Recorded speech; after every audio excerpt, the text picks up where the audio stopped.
We have discussed so far systems where bodies rotate about an axis, and we have seen the effects of unbalance present, how it can develop dynamic forces on the supports. We have also looked into the matter of balancing such systems.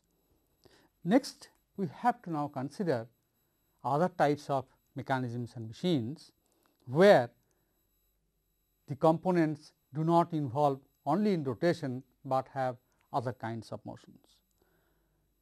So, of course, the problem of balancing or even the problem of investigating the balancing of a mechanism is a very complex problem. However, in a very large number of situations, mechanical machines or systems or engines, they employ a slider crank mechanism. So, next what we will do, we will take up those cases where the system consists of a single slider mechanism, which we call a slider crank mechanism in kinematics.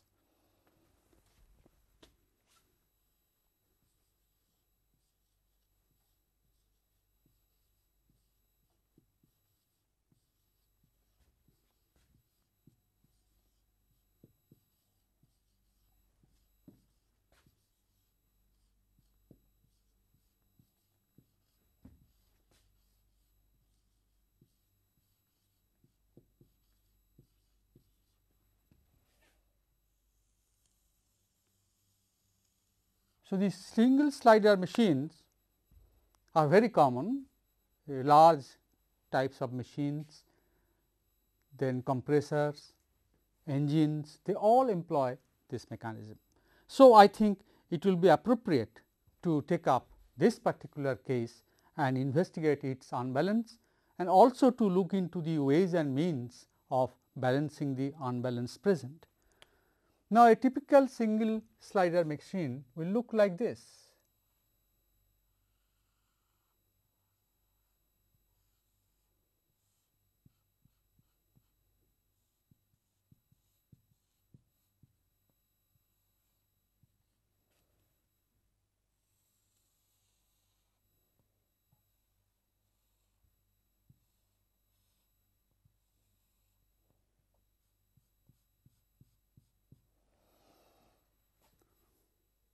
This is the crank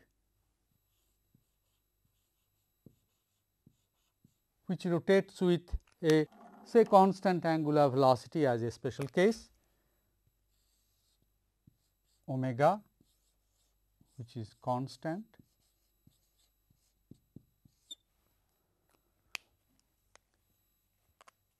This rod or object which connects the crank to the slider, this is the slider, is called the connecting rod or coupler.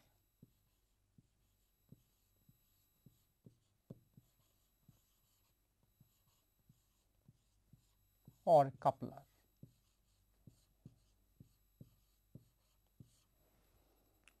So, I hope you are all familiar with this mechanism, where the crank continuously rotates and the motion of this crank is transferred to the slider with the help of the connecting rod, and the slider executes a reciprocating motion.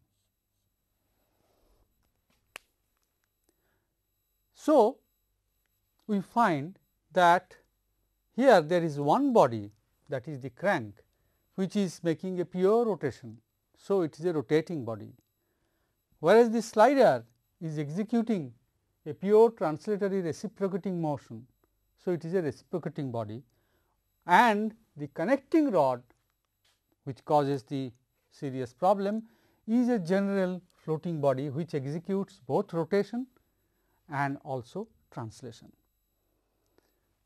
Of course, depending on the situation, sometimes this can be the input, like a compressor or a machine, stamping machine, punching machine, sewing machine. This is the input member where power is given, and this is the functional part which does the job. In case of engines, for example, on the other hand, this is the input body where gas pressure produces this kind of motion, which ultimately rotates the shaft connected to this crank, which we call the crankshaft, and that drives the output system. So, here the dimensions normally are such as we have shown. Say here the crank radius is r and the CG of the crank is say here.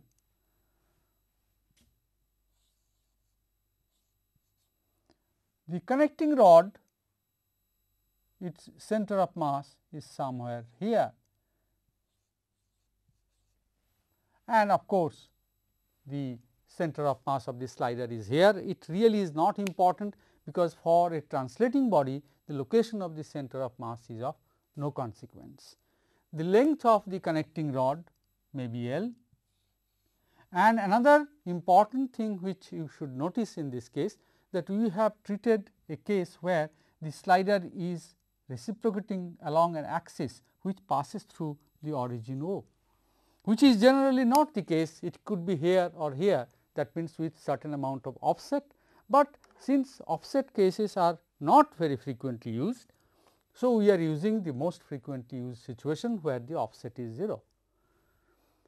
Now, so therefore, we have to keep these things in mind, that offset is 0,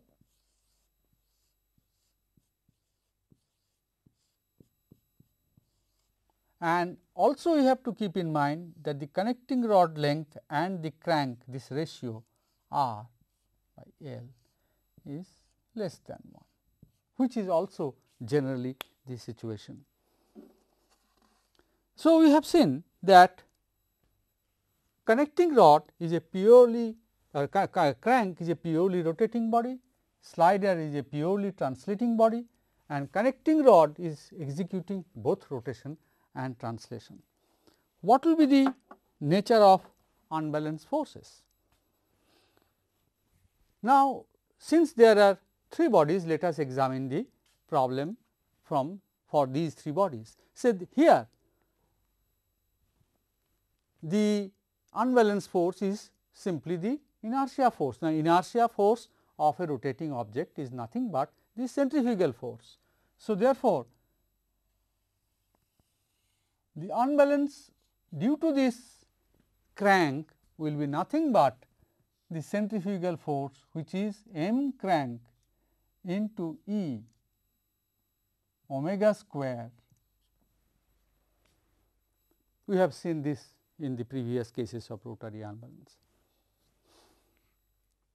On the other hand, the unbalanced force due to the slider, which at this particular instant may be having an acceleration in this direction, say x 2 dot.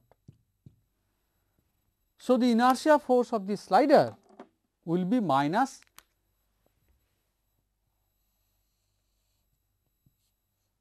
m slider into x 2 dot, but in the opposite direction. So, it will be in this direction.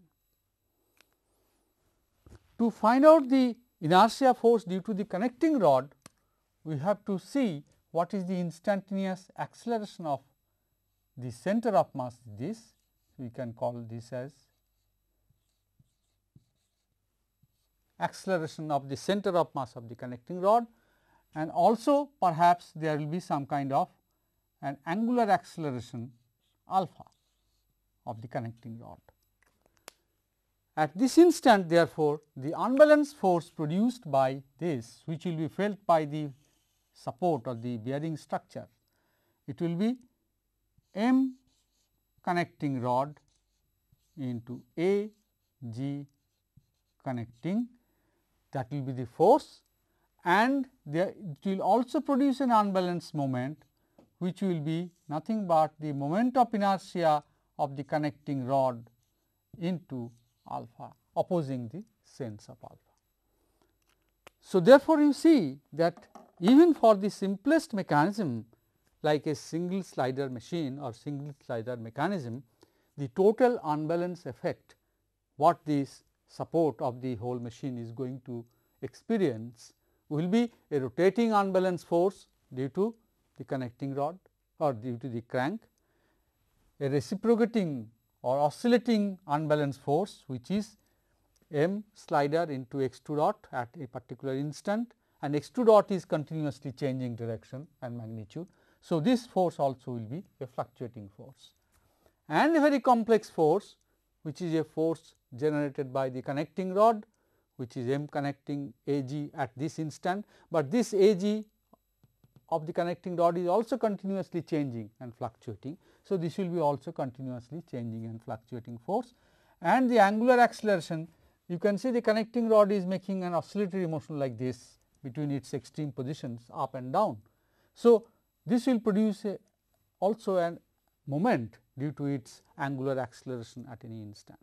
So, it is a very complex situation. What we can try to do is have consider an equivalent system which is kinematically equivalent, but which is represented only by a purely rotating body and a purely reciprocating body. In other words, what I mean to say, that we replace the connecting rod, which is the problem maker because it is a floating body, by two concentrated masses or particles placed at the two ends, that means here and here. Thus, what we propose to do next is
so what we have done is we have replaced the actual connecting rod by a hypothetical connecting rod, and the hypothetical connecting rod consists of two concentrated masses at this end, which is M A, and at this end, which is M B.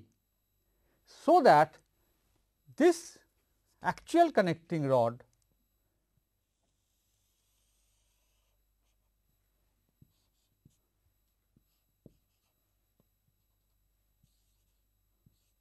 becomes dynamically equivalent to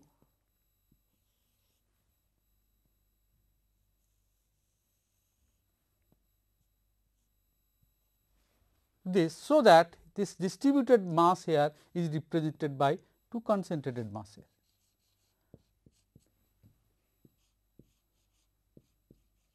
But in doing so, we keep the dynamic equivalence intact. Now, what will make this dynamically equivalent to actual connecting rod? We say a particular object is dynamically equivalent to another object if same set of forces and moments produce the same set of motions. So, how do we achieve it? Suppose a force and moment acting on this produce an acceleration of the center of mass and an angular acceleration of the object.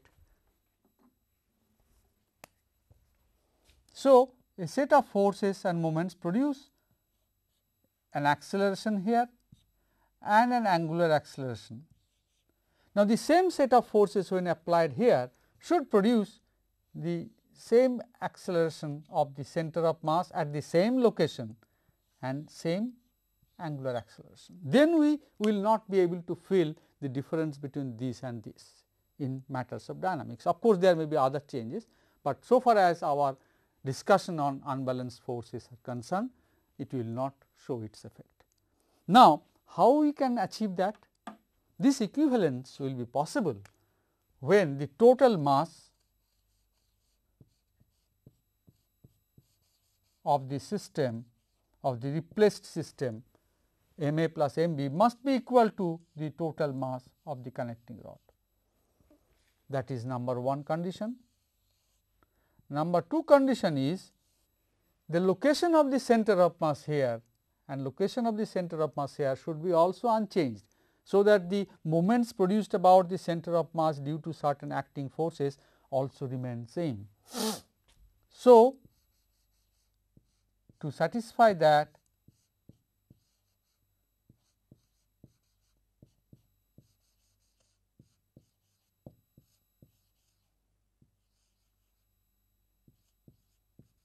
so this ensures that the center of mass is at the same location as G connecting, and the same set of moment which now are produced about this should produce the same angular acceleration. That will be possible when the moment of inertia of this equivalent system about the center of mass will be same as the moment of inertia of the original connecting rod about its center of mass. That is,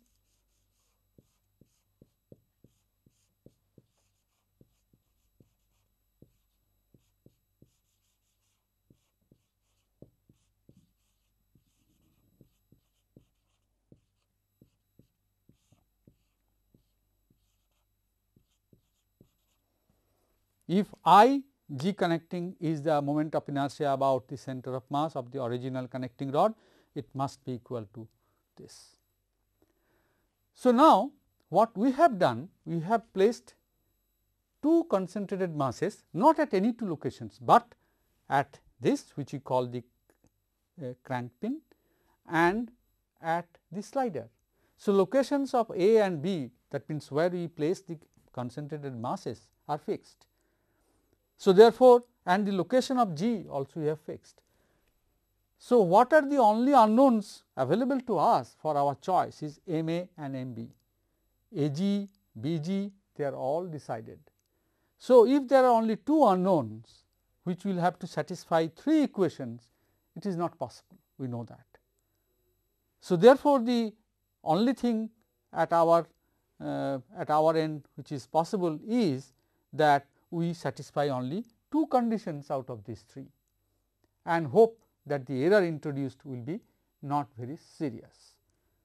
So, it has been found that if we satisfy these 2 equations and this is not taken care of exactly, then the effect or the mismatch, dynamical mismatch between this and the replaced system will be minimal. So, therefore, what we do now onwards we always treat that the connecting rod has been replaced by 2 concentrated masses, one at point A, other at point B, in such a way that its total mass is same and location of the center of mass also is the same. Moment we do that, our M A and M B can be calculated from these 2 equations.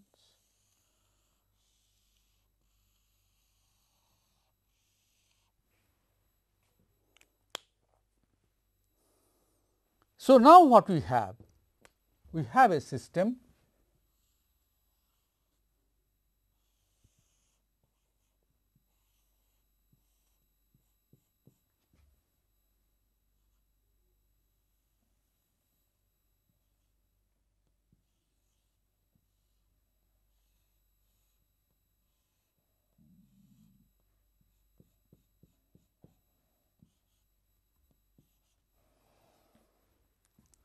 So, now we have an object here, the original crank and a concentrated mass at location A, and this object is a purely rotating object. Then there is another matter which is here, which is the original slider and the apportioned mass of the connecting rod at location B. So, this becomes a purely reciprocating mass. So, the original system is now replaced by a system which is composed of a purely rotating object and a purely reciprocating object, which is definitely much simpler, and we will now attempt to handle this problem. From this point onwards, we should also keep in mind that if the force produced by this purely rotating force can be easily taken care of by placing a counterweight. So, therefore, this counterweight placed at the opposite end of the crank will balance not only the original crank, but also the apportioned mass of the connecting rod MA here. So, the only thing what remains that can produce unbalanced effect is this reciprocating mass, which is M reciprocating is the mass of the slider, original slider, plus apportioned mass of the connecting rod at location B. So, therefore, now the only unbalanced force which will be M reciprocating into minus x 2 dot, where x 2 dot is the acceleration at this instant.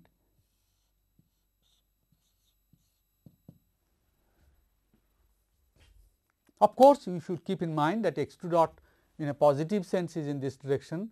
So, your inertia force will be in this direction, that will be the unbalanced force. When x 2 dot is negative, then of course, this force will be in the other direction.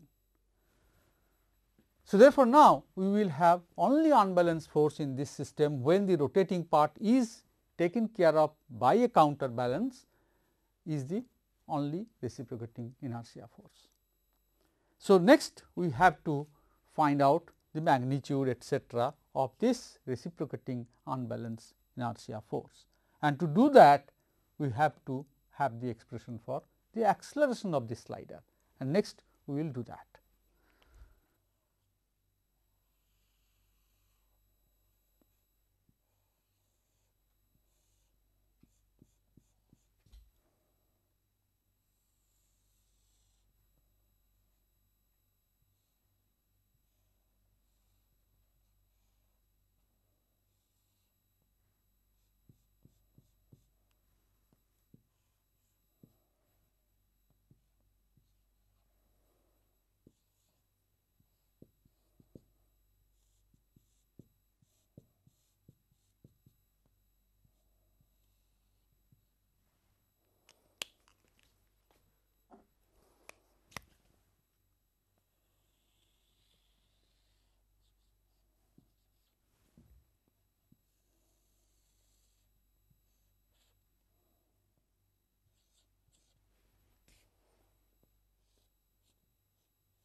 So, this is our problem. This is the slider mechanism. Now, we are not bothered about masses etcetera. Our objective is only a kinematic analysis. What we have to find out is the expression for the acceleration of the slider at any instant, which is given by this angle theta when this crank is rotating at a constant angular velocity theta dot, which is equal to omega. Now, here we know that this distance from the origin to the slider, which is x, x can be written as obviously O n plus n b, and that is equal to how much is O n? It is r cosine theta plus how much is this? It is L cosine phi. Now, theta and phi of course, are related by the expression which we will just now see. If you drop a perpendicular from A on this line, so this length A n is equal to r sin theta and is also equal to L sin phi. So, therefore, we find that we can express sin phi as lambda sin theta, where of course, lambda is equal to r by L. So, this cosine phi we can then replace, x will be then r cosine theta plus L into lambda, L into lambda, now therefore, it will be L into 1 minus sin square phi, that is lambda square to the power half. And this we can write as x by r will be equal to cosine theta plus 1 by lambda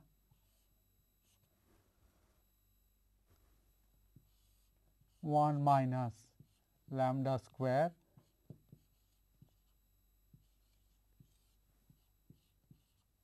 now lambda square sin square theta is definitely less than 1, and therefore, we can expand it in the form of a series. If we expand it, we will get equal to cosine theta plus 1 by lambda minus lambda by 2 sin square theta minus lambda cube by 8 sin to the power 4 theta and so on. Now, I think there can be some trigonometric manipulation done, which I will not go into it, but you can show that x by r can be written in this form.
What we have done is that in place of sin square theta, sin 4 theta, sin to the power 6 theta and so on, we have replaced the whole series in terms of cosine theta, cosine 2 theta, cosine 4 theta, cosine 6 theta, which can be considered as the various harmonic components. So, it is nothing but a series, that means where the x by r has been represented in the form of an infinite series with harmonic terms. So, this is the constant term, this is the first harmonic, this is the second harmonic, this is the fourth harmonic, this is the sixth harmonic and so on. Now, to get our objective is to get acceleration. So, what we have to do? We have to differentiate this x twice with respect to time. Doing that, what we will get?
So, after we have differentiated this twice with respect to time, we can express the acceleration in terms of an infinite series constituting of only the primary and then all the even harmonics. The coefficients of the various harmonics tells us about the strength of each harmonic, that means the amount of contribution that harmonic makes to the acceleration term. So, you can see even for a simplest possible case like a single slider mechanism, the acceleration of the slider is actually a complex quantity represented by an infinite series. Now, of course, if we have to work with this whole series, it is going to be a serious problem. What therefore, we should consider is the practical situation. In most practical situation, the speed with which the cranks rotate, like say engines, normal engines, stamping machines or compressors. So, in such cases what happens? The speed is such and the lambda value is less than 1. So, we can ignore any term containing higher orders of lambda. That means, we can ignore from lambda cube onwards. Suppose if lambda is say 0.5 or say 0.3. So, lambda cube will be lambda cube by 4 will be 0.3 to the power 3. So, that is approximately 0.03 kind of thing and divided by 4. So, it is 0.01. So, it is 1%. So, immediately you can see we can ignore these terms. Moment that happens that we are considering only up to lambda, at the most lambda square, but lambda square is not here and we ignore from lambda cube onwards, then A2 is equal to lambda.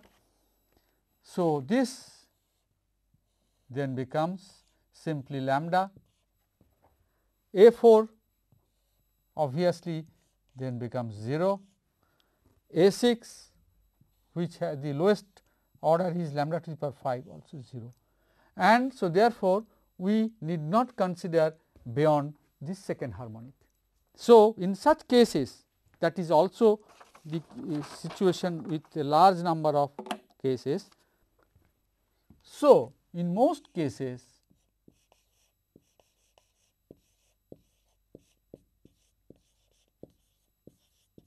we can then express x 2 dot as minus omega square r into cosine omega t.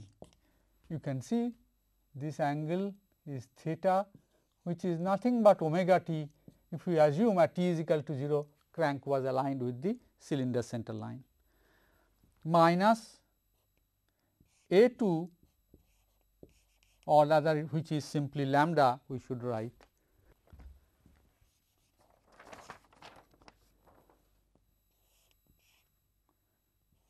omega square r cosine 2 omega t.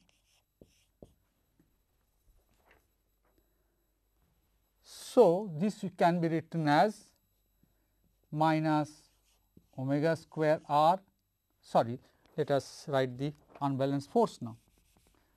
So, the unbalanced force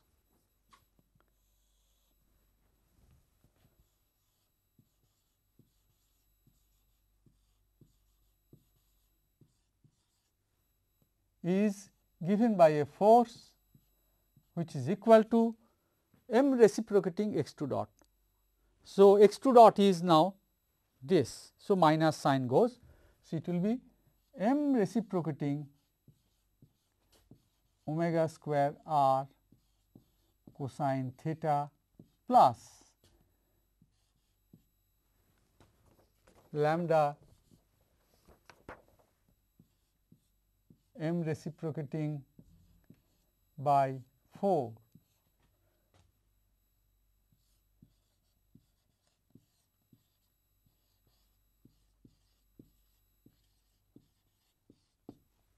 So, you can see this is nothing but a harmonic force whose magnitude is equivalent to a centrifugal force, where the reciprocating mass is placed at the crank pin and the crank rotates at its own speed omega, then its component along the cylinder center line, that is x direction, is that primary component which we call the primary.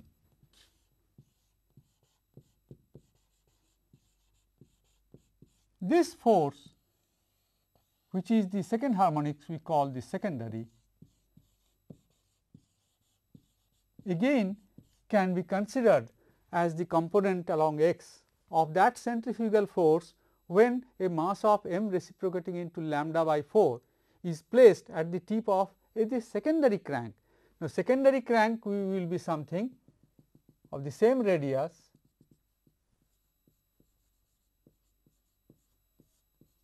but which rotates at a speed which is double the speed of the primary crank, and which was of course aligned with this at t is equal to 0. So, this angle is automatically 2 omega. So, therefore, the unbalance of a single cylinder or single slider machine can be reasonably well approximated as a force along the center line, that is x direction, which consists of two components.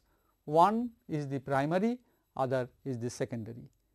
We will need to consider the higher harmonics when the speeds of operations are much higher, when the accuracy desired is much higher.